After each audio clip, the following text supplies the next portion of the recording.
this very special podcast episode of Giving Your Dog Its Best Life. There comes a time when our beloved pet needs to cross the rainbow bridge. Dogs have a shorter lifespan than we do, so it's inevitable we will hold a paw for the final time, telling our fur baby how deeply they are loved and that we are with them for the final leg of their life's journey. Some goodbyes can be beautiful experiences for the dog and its humans. Please join me and my dear friend Pam Imbach as she talks about her sweet dog Izzy crossing the rainbow bridge with the help of a death doula.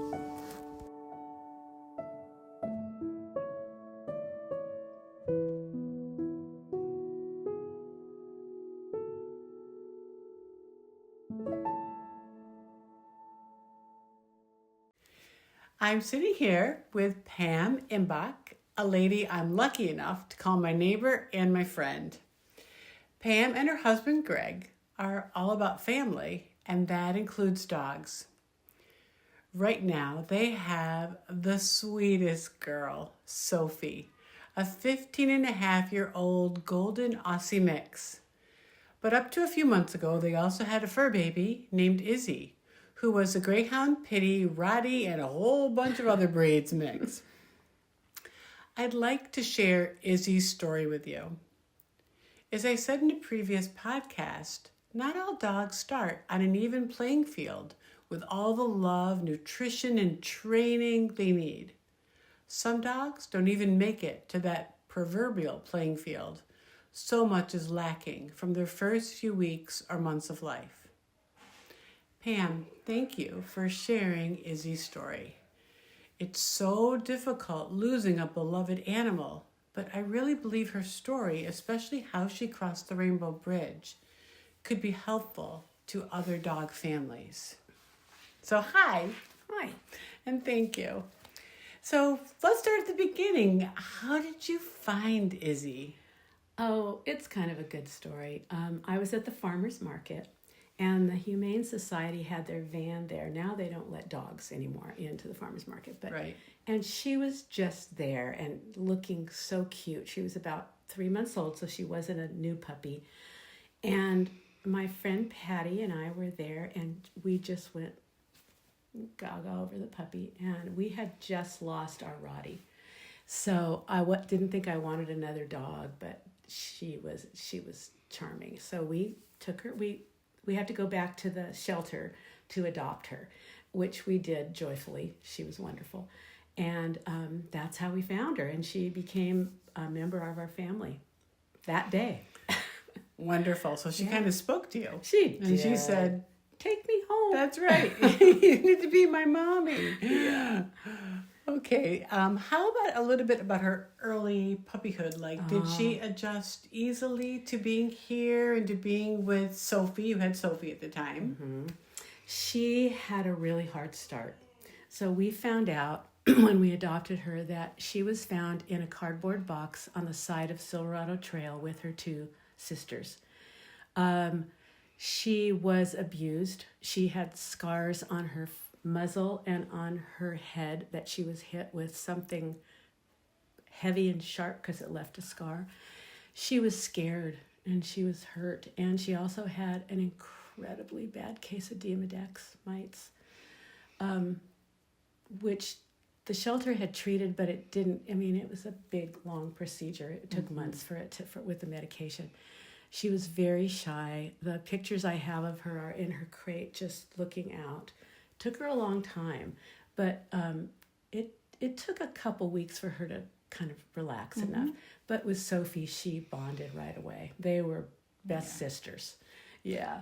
So it was really sad. And, I didn't know that when I adopted her, but if I had, I would have taken her home right then. You probably would have taken her and her two sisters. That's right. I probably would have. But they were already adopted by that point. Oh, good. Yeah, and good. I have pictures of both of them. They're all and again, so I mean, I'm going to be doing another podcast with Ripple Effect because I really, and also the Napa Shelter, because I really believe we need to find homes for these amazing dogs. And I don't understand how anyone could ever hurt, especially a puppy. But my gosh, I mean, they just come into this world as sweet little innocent angels. I know because I've bred them. Yes. But thank heavens, Izzy found you, and you found Izzy. And we loved her so much. I know you did. Yeah. I know you did. And Sophie could not have been a better big sister. I mean, you couldn't have asked for a more loving, gentle temperament of a dog. Oh, yeah. I mean, just amazing. Well, Izzy came with some behaviors because of fear. Well, understandably. Yeah, and so we had they were there for a reason. She was terrified of moving objects like bikes, long objects like brooms. Yeah. She might have been hit with something. Right. Makes you think so, sure. So we had to work hard with a trainer for a long time, and she was wonderful. She doesn't come to Napa anymore, but she was great. And anyway, so it took so she was about 3 months old. It took till she was about 1.5 for her to really settle in and know her boundaries and know our boundaries. And after that, it was great. Yeah. But you had to invest quite a bit in her and give her that time, which is why I really admire families who adopt shelter dogs and shelter pups. Yeah. And we had to continue. Now, was she spayed before you got her? Like as a 3-month-old, was she already spayed?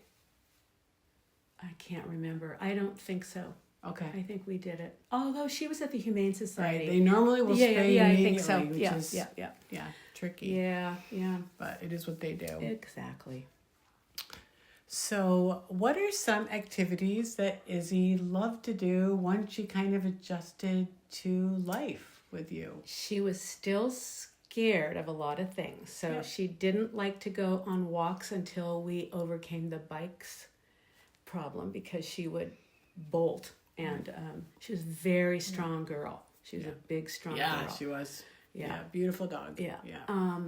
And she loved to go, afterwards, she loved to just be home with us. I mean, she just was a homebody. Yeah. She did like to go on vacations with us. Where her sister would go swimming in any possible location, especially Lake Tahoe. So Izzy wouldn't. She'd stay close to home, close on the blanket. She was pretty traumatized, but she was very loving, very loving, and she loved our grandkids. She just was a sweetie pie with them.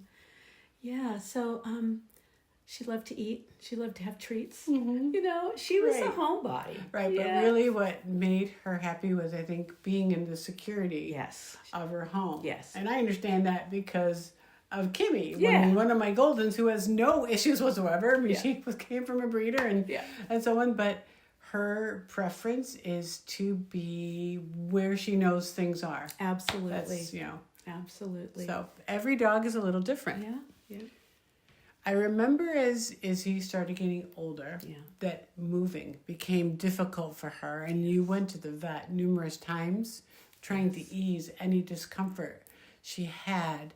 Do you remember how old she was when she began to start having trouble with her She first legs? had that interior, I don't call it an ACL, they call it something else, but she had a knee surgery. Okay. And after that, it took a lot of PT, and she was close to the point where they wouldn't do it. So they don't like to do it on older dogs. So she was maybe 8. Okay. And after that, she was stiff, but she was okay. But she started walking very gingerly on all fours. And soon after that. And she had very bad shoulders. So who knows? I can imagine what that dog went through. Right. I don't know what caused it. And then after she started walking really gingerly, about 10, then she started having issues with her belly hurt. So we took her in she was about 10, and she had lesions in her liver. And at that age, the only way to get the true scope of the lesions was to do some surgery. And we didn't want to do No. it to her. She's 10, No. and everything hurt already. Right. So we just treated her for pain. She started taking her pain meds, and she lived till 12. Yeah. So, and she was happy most of the time. Yeah. She just was settled. She just liked to lay in front of the fireplace, and So now we get to the more difficult part of the podcast, but this is the part that I think is really going to help people. And I wish I had known about this before I lost a couple of my pets. When did you know it was time for Izzy to cross the Rainbow Bridge? her face, she just looked sad. Yeah. And she had big brown eyes anyway. But She did. This was just, we knew that it was getting close. And I talked to several friends of mine about this process. And we also had to have our other dogs, we've had dogs forever, euthanized. And it was on a sterile table in the vet's office with fear in their eyes. Sorry. That's okay. I understand, and this might be hard, and people are going to understand that we both could get choked up.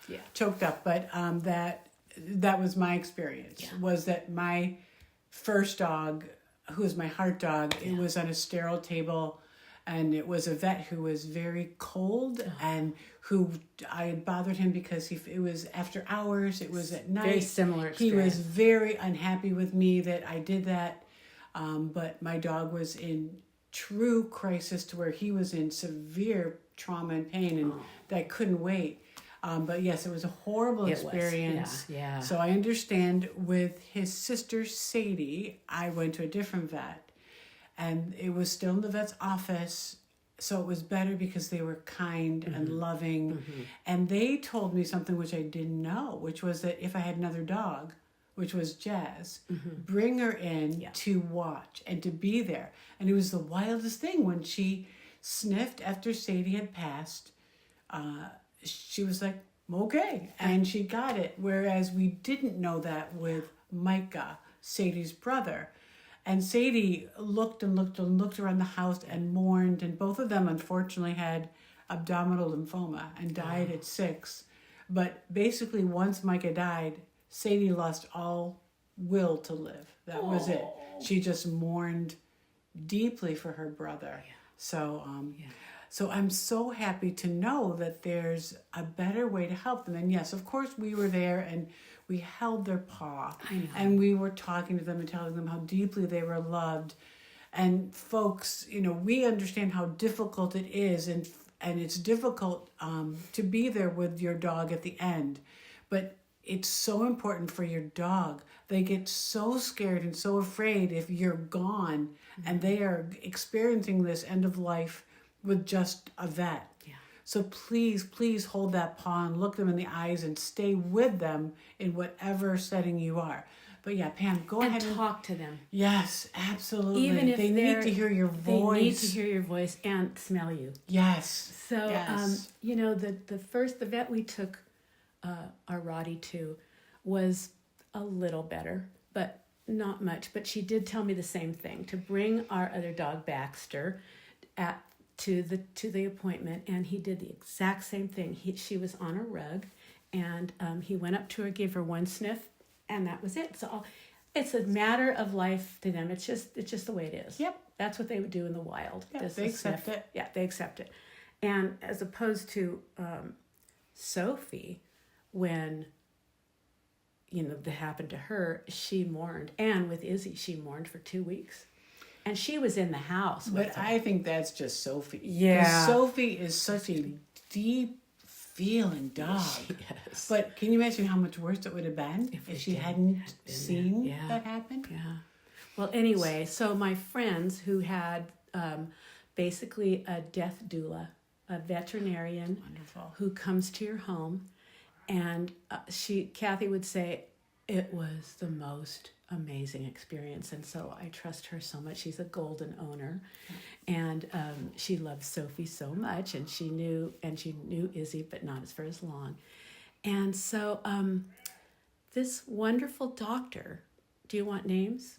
Yeah, I mean, if you would recommend them, then yes, it would be good for them. Dr. Tracy is in Napa, and her cohort is Dr. Valerie. Great. And Dr. Tracy was the one who was recommended, but when I talked to her, she was really busy. We had to do this quickly. Mm-hmm. And she said, but Dr. Valerie is just like me. So anyway, she comes to the door with the sweetest demeanor, with holding fluffy pink blankets, a bouquet of flowers for Izzy. First I thought it was for me because I was the one who needed it. They were for Izzy. And everything she needed, and we got her comfortable. She liked to sleep on the couch. Mm-hmm. So she made sure there was a pad underneath her because sometimes things happen. Sure. And so my son and I and Greg were here, and it was actually a beautiful experience. It was a beautiful, kind, sweet experience. So she had her on the couch, and she explained this to totally.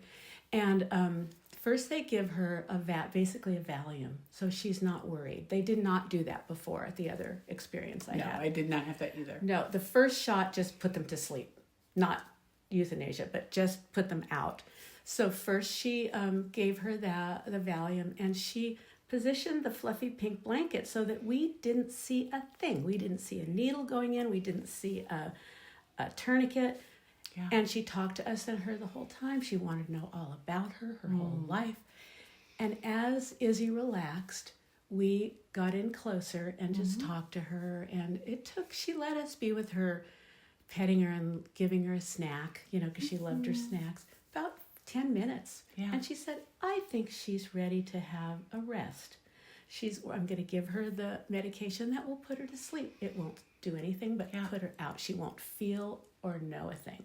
That went in. It took, very quickly. She checked very thoroughly with her reflexes to make sure she was all the way asleep so she wouldn't know anything. We then covered her with the blanket up to her head. She put the bouquet of flowers by her head. I know. Whew. Told us what was going to happen. Sorry. It's okay, honey. It's okay. Yeah. We all love dogs. We've all probably been there. Yeah. That's a hard place to be. It is. So she gave her the final shot and then checked again. There was absolutely no response. Yeah.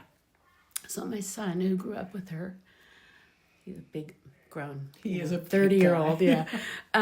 Anyway, so she felt she was gone, and we waited and we said our goodbyes. We did all that before, but then I never thought about this, but they have to move her because they were going to take her to her final, cremation. And, sure.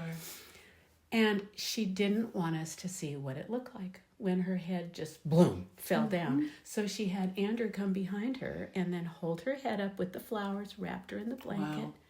Andrew and Dr. Valerie carried her out. She had a place in the back of her car ready with blankets and pillows. She put a pillow under her head, and that was it. Wow. It was beautiful. Yeah, it sounds so different than what I experienced. Yes. So I will definitely look for a death doula when I need to have that happen again. And they are in existence. They're everywhere. It's not just Napa. They're everywhere. You just have to look it up. Or do you look up death doula? I looked up veterinarian and euthanasia. Okay. And probably normal vets would also be able to recommend. Yes. No, but they would recommend different people that they know who do this. Yes. And oh my gosh, that's got to take a very, very special person to do that and to be there at that most difficult time for families. But what a gift. Yes. And there are vets that do that. Our kitty, we lost about 5 years ago, and one of the vets from our office came out and did a very similar, no flowers and all that, but she was the gentlest, sweetest vet. Yeah. So they are in existence, but this was a special experience. She even sent us a sympathy letter with all the details that we had told her about Izzy. Oh my gosh. And she remembered them all. Wow. So I really appreciate you sharing that, Pam. Yeah. I know that was difficult, but I hope that that's helped others. And I know we look at Sophie, who is 15 and a half, and hope that she continues to show the love and the light that's in her. Yeah. She's a special girl. She is a special girl. I'm going to miss her tremendously too, and just living next door to her. Yeah. It's fairly imminent. I know that, but which is why I wanted to do this before. Too much more time. Yeah. But now I know by. it doesn't have to be awful. Right. And that's wonderful. And you and Greg have to feel that, you did such a great thing for Izzy. You gave her 12 years of a wonderful, wonderful life. And I know you well enough to know that there will be another dog or puppy or something in your future. There will. But one thing at a time. Yeah. So we even thought about getting one right after Izzy, but we wanted to give everything to Sophie for now. Yeah, I think that was so wise. Yeah. So thank you, my friend. Thank you. This is great. I love having you next door. I love having you next door. I know. But, and the thing you guys don't know is Pam and Greg are so sweet. They let my Goldens come swim.